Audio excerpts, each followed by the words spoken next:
sama gars yi Barça mi kafut de avant match contre Newcastle ñu gis benn xar kanam goo xam ne nii dañoo pare pour lekk Newcastle ces temps-ci ba pare li gën a garaaw tey ay nouvelles yu neex la ñu am. Rafinha est de retour imaginez ci 25 matchs 17 buts 5 passes décisives ces derniers moments dañ ko doon critiquer lu ñu yokk ko mais tey jii gis nañ beneen Rafinha te genre Rafinha yi bu ñu ko gisee rek mooy que Barça mu ngi ci lancé bu extraordinaire. beneen nouvelle bi ñu xëy gisaat ko kii di Gavi ñëwaat ñu jox ko capitaine bi ne ko takkal Hansi Flick moom moo xam Gavi am technique ak ñàkk am technique ak am niveau ñàkk am niveau moom Gavi da koo neex ah en tout cas on a vu un très grand Barça aujourd'hui contre kooku di FC Séville qui l'a gagné par la marque de 5-2 avec un triplé de kooku ñu naan ko mën naa ni Rafinha mais Cancelo lan la doon def Arabie Saoudite loolu laa bëgg a xam lan la doon def. niveau mi football nii latéraux yu bëri ci monde entier actuellement nii kenn mënu ko ci ñu ci bëri moo xam mu nga doon latéral gauche latéral droite ci am te il est polyvalent ci ñaari poste foo ko teg mu dem mais nag qu'on se dise la vérité Barça war ngeen jënd avant centre bu frais actuellement Lewandowski mënul na ay jamono mais jamono ji non adada quoi te bu génnee kan moo koy remplacer ki nga xam ne mën naa toog 6 match du ci nekk benn match lay toj nga naan mu ngi naan muy Ferran Torres kon nag balaa saison bi di jeex wala saison bu jeexee déwén bi moom fexe leen lijjanti un attaquant pointe de métier boo xam ne xale la ba pare frais mën a dugal loolu moom laa leen conseillé félicitations pour cette victoire rawe ngeen ba tey Real Madrid 4 points di waaj tamit seen match ci Ligue des Champions. mais gars yi tey Barça 2 pénalty la am si match bi 2 pénalty voilà les gars c'est la revanche tey Barça dafa jël revanche am si kaw Séville yéen a ngi fàttaliku match aller ba Séville daf ko dóoroon 4-1 mu nekkoon défaite bu metti si Barça mais tey retour bi Barça xaar na ko biir dëkkam biir Camp Nou jàpp ko dóor ko 5-2 gis ngeen ko ni avec un très grand match de Rafinha qui réalise un triplé 2 buts sur penalty ak benn but Joao Cancelo aussi moo dugal benn but bi Dani Olmo aussi dugal benn but un très grand match de Rafinha. mais nag kenn du Joao Cancelo gars yi quel match de Cancelo non tey pour man c'est l'homme du match certes kii Rafinha triplé na xaw ma nag kan lañ jox homme du match mais pour man Joao Cancelo mérité na ko quand même sincèrement parce que tey match bu rëy la def mais gars yi xool leen moo provoqué 2 pénalty yëpp moo ko provoqué en plus dugal na buyam non incroyable si classement bi nag le Barça est toujours leader mais ñëwaat na à 4 points du Real Madrid gis ngeen ko ni actuellement Barça mu ngi am 70 points Real Madrid topp si deuxième ak 66 points donc gars yi Barça ba léegi mu ngi maintenir 4 points yi waxoon naa leen 4 points yi du yomb mu deñ mais Liga la lu nekk mën na xew on est à la 28e journée donc rien n'est encore joué 4 points waaw c'est toujours kii quoi lu nekk mën na xew. En tout cas, c'est une très belle victoire de la part du FC Barcelone. Vraiment, un match très bien maîtrisé. Tey gis nañu Séville proposé wul dara vraiment pas de pressing pas mooy loolu quoi tey moom Barça dafa gérer match bi xam nga tranquillement gagné mooy loolu te Liga bi su ngeen ko bëggee jël nii ngeen def parce que Real Madrid actuellement mun naa ni yeewu nañ parce que ñu ngi gagné suñu match donc Barça aussi su bëggee maintenir il faut tamit muy gagné bañ a def faux pas voilà mais nag ñu ngi seen ginnaaw on n'a pas dit notre dernier mot mais les gars 2 pénalty yi aussi dañ ciy wax wala ah gars yi kan mooy FC penalty léegi Barça est-ce que tamit nekkoo leen FC penalty léegi ñam ngeen ko mu neex rek ngeen bëgg ko continuer baax na rek. gagné nañu de mais sama xel dalul parce que Lewandowski mi ñu wax moo tane Ferran Torres Lewandowski moo raté lii nombre d'occasions yi nga xamante ne Lewandowski raté na ko tey wax dëgg fa yàlla du yoon du sax yoon. le retour de Gavi c'était attendu ça nous fait énormément de bien voilà en tant que Catalan te gis nañ bu baax a baax tey bi muy dugg gars yi di scandale noonu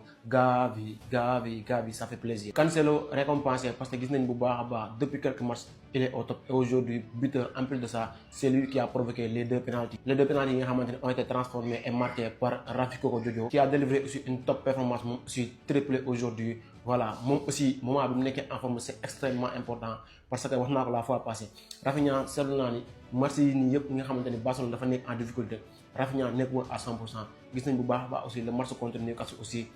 voilà c'était un match je peux dire plus ou moins compliqué pour lui mais là dans un match boo xamante ne contre Séville il marque un triplé ñu xam ni carrément que semaine bii nii inchallah on va jouer le match retour à domicile je pense que ni triplé bi da koo def au bon moment et j'espère que dina continuer si lancé bi triplé de Rafinha un but de Cancelo wax naa ko un autre but de Dani Olmo actuellement aussi il est en forme il est régulier donc je pense que c'est une très bonne chose mais malheureusement on a encaissé 2 buts yoo xamante ne pour moi c'était à éviter l'essentiel c'était la victoire l'essentiel tey jii c'est de revoir Gavi toucher le ballon toujours leader de la Liga à 4 points du Real Madrid Des choses très très intéressantes dans le jeu. Tey jii nii aussi on a assisté à la première titularisation de Xavi Esparti qui a fait une très très belle performance. Pour man il pouvait mieux se montrer mais tey gis nañ bu baax ma il a été très très timide. Gis nañ bu baax baax aussi Lamine Yamal dugg na deuxième mi-temps mais daal le plus important tey jii nii c'était la victoire et de mieux préparer tey jii nii match bi nga xamante moom la ñu joué Newcastle mercredi inchallah et dugal 5 buts tey jii nii confiance day gën a yokk pour préparer carrément match bi ñu war a joué mercredi inchallah. lii la ñuy wax une victoire sans forcer mais gars yi Cancelo le niveau qu'il affiche c'est juste impressionnant. ba muy ñëw Barça y avait des doutes gars yi doon naan est-ce que am na niveau bu mu fubalee Barça est-ce que am na niveau bu mu compétir si ay Ligue des Champions la Liga bi.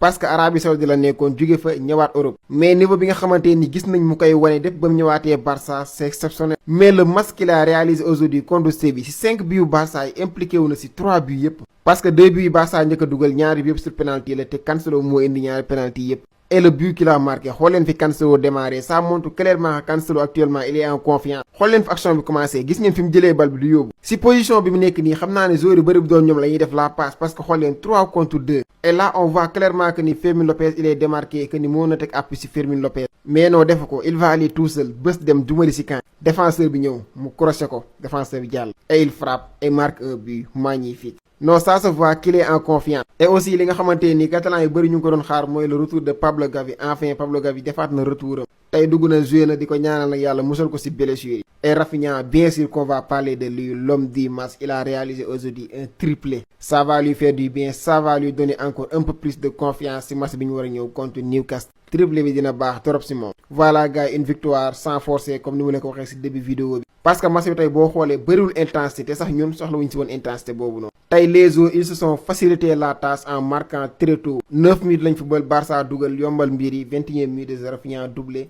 38e minute de jeu déjà 3-0 pour l'FC Barça. 3-0 en 38 minutes déjà la victoire était quasiment assurée. après ça équipe bi leen la amoon mooy dérouler footballam tranquillement xaar match bi ji. et Séville si la ñëw réduire écart bi ñëw deuxième mi-temps l'FC Barcelone creuser waat écart bi gagné match bi 5 buts à 2. les buteurs c'est triplé de Rafinha but de Dani Olmo et but de Cancelo. donc le Barça repasse à 4 points du Real Madrid instant bi focus ci Ligue des Champions focus ci Newcastle félicitations l'équipe Visca Barça Visca Catalogne.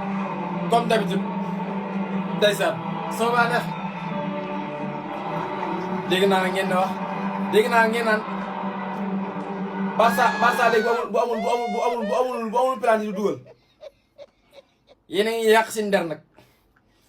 arbitre Espagne ñoo ngi commencé yàq seen der nag dañuy may penalty dañuy yàqlu quoi mais nag penalty dafa bokk ci football penalty dafa bokk ci football nag penalty buñ ko boole buñ ko génnee ci football lan moo ci des penalty lu am solo la ci football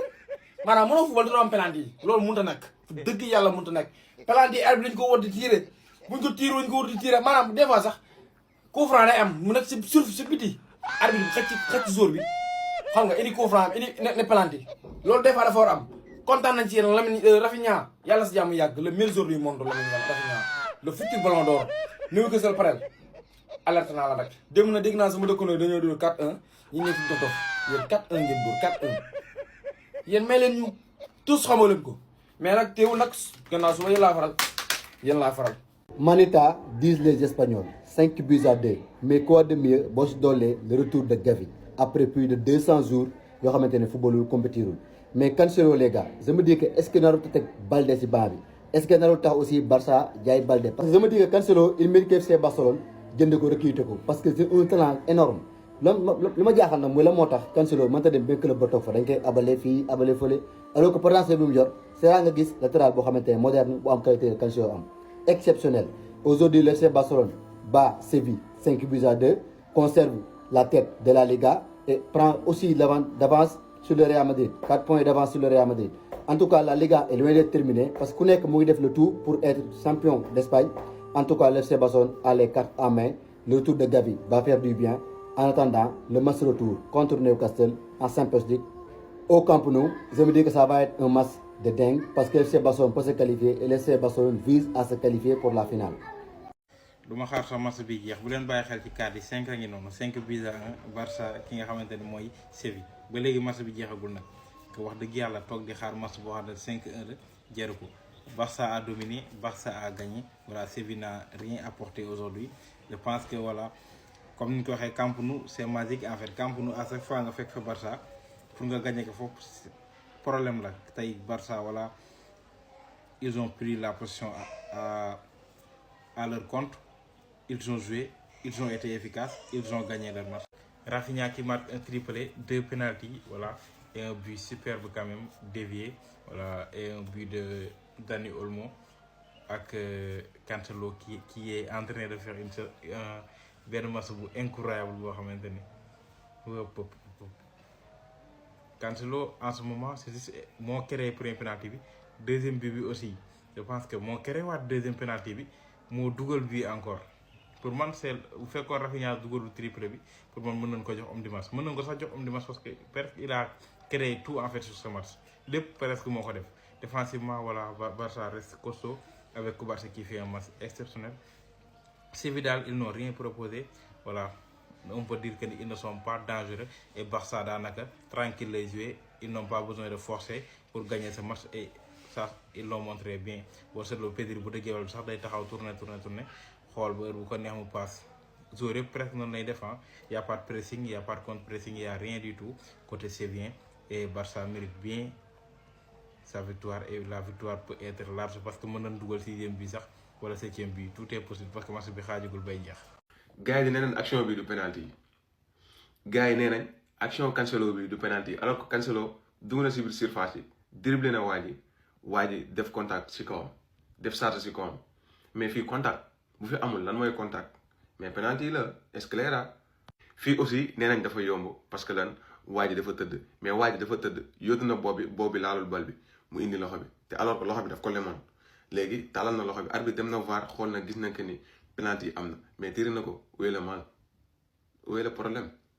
Donc c'est Rafinha qui transforme le premier penalty daf ko lan Panenka daf ko def à la Brahim Diaz. Donc Brahim chaque jour gars yi ñu ngi lay jàngal naka la ñuy dóoree péno naka la ñuy Panenka péno bokk voilà donc Rafinha joxaat na la leçon keroog Mbappé la woon